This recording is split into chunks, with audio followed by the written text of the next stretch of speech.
Assalamualaikum warahmatullahi wabarakatuh. Halo, aku Gigi Alprinaldi dari jurusan Ilmu Ekonomi, Program Studi Ekonomi Islam 2018, Universitas Brawijaya. Assalamualaikum warahmatullahi wabarakatuh. Perkenalkan, nama saya Yusma Riana Usman dan saya berasal dari jurusan Ekonomi Syariah dari Perguruan Tinggi Institut Agama Islam Negeri Yayan Bone, angkatan tahun 2018.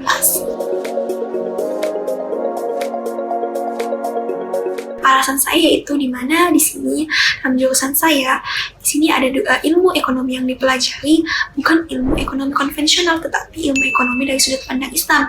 Itulah yang membuat saya tertarik bagaimana sih sebenarnya ekonomi dalam Islam itu, bagaimana seharusnya kita melakukan transaksi yang benar menurut Islam, seperti itu. Karena sejak SMA aku memang tertarik dengan ilmu ekonomi yang banyak menganalisis fenomena ekonomi yang terjadi di tengah masyarakat. Kenapa sih bisa terjadi inflasi, pengangguran, pertumbuhan ekonomi, distribusi yang tidak merata? Karena tak terlepas dari peran ilmu ekonomi yang menjadi alat untuk menganalisis dan memberikan solusi. Nah, lantas kenapa aku memilih konsentrasi ekonomi Islam? Saat SMA aku pernah mengikuti Olimpiade Ekonomi Islam. Saat itu soal Olimpiadenya banyak teori-teori yang tidak banyak aku pelajari di kelas gitu. Saat itulah mulai timbul penasaran dan tertarik untuk mendalami lebih jauh tentang ekonomi Islam.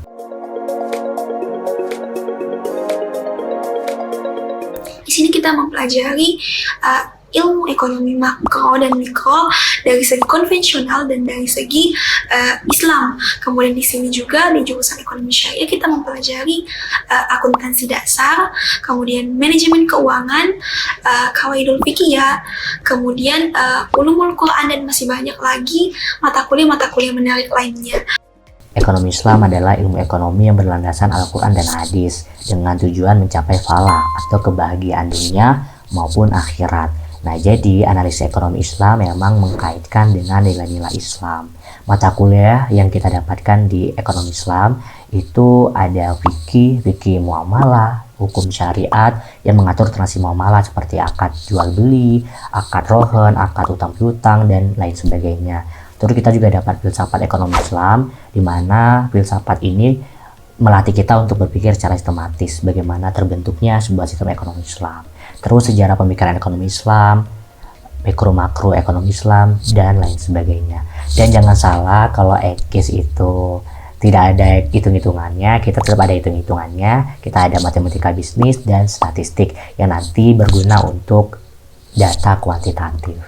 Nah, mungkin bagi teman-teman berpikir bahwa mata kuliah dari ekonomi Islam itu terkesan boarding school ya, atau pondok pesantren. Jangan khawatir dan jangan takut teman-teman, aku pun yang dari SMA negeri yang tidak ada basis Islam, itu kita tetap diajarkan di kelas itu basicnya dan diajarkan pelan-pelan oleh dosennya. Jadi jangan takut, jangan khawatir. Kalau di EKIS itu bisa kok kita mengikuti dengan baik kalau kita mau belajar dan kita mau bersungguh-sungguh. Kalau menurut aku, hal yang bikin menyenangkan itu ketika kita dilatih untuk berpikir kritis, sistematis dari berbagai perspektif atau sudut pandang. Misalkan kita tuh di kelas sering banget disuruh komparasi antara ekonomi Islam sama ekonomi konvensional. Kemudian kita cari perspektif dari Al-Quran kah, hadis, ijtihad, qiyas, makosid syariah, atau aspek yang lain.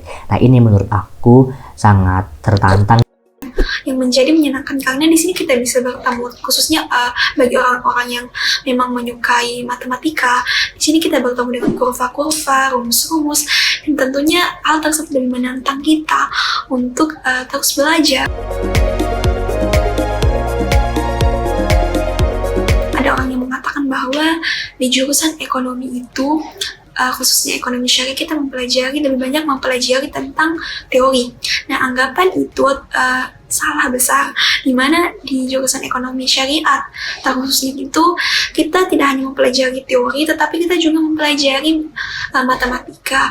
Kita mengimplementasikan rumus, kemudian kita juga mempelajari kurva-kurva, baik itu misalnya kurva permintaan, penawaran, keseimbangan, kurva isokuan, garis anggaran, dan lain-lain sebagainya. Ekonomi Islam ntar ujung-ujungnya jadi ustadz atau ustazah ya. Padahal sebenarnya kita beragam, kita berasal dari background yang berbeda-beda dan karakter yang bermacam-macam juga, sama kayak jurusan yang lain lah gitu. Nah, terus soal prospek ekonomi Islam sendiri sebenarnya luas banget. Kita bisa bekerja di lembaga Jiswab, Basnas, KNEKS, pemerintahan, OJK, BI, dan lain sebagainya. Jadi, untuk mitos tersebut, ya mungkin ada sebagian orang menjadi ustadz atau ustazah, tapi melihat dari prospeknya sebenarnya luas banget, nggak hanya sekedar dari ustadz atau ustazah, tapi banyak yang aku jelaskan tadi. Kalau menurut aku, orang yang mau belajar, menganalisis, suka mengkaji, dan mempunyai value added ilmu-ilmu agama seperti fikih muamalah, terus Al-Quran dan hadis.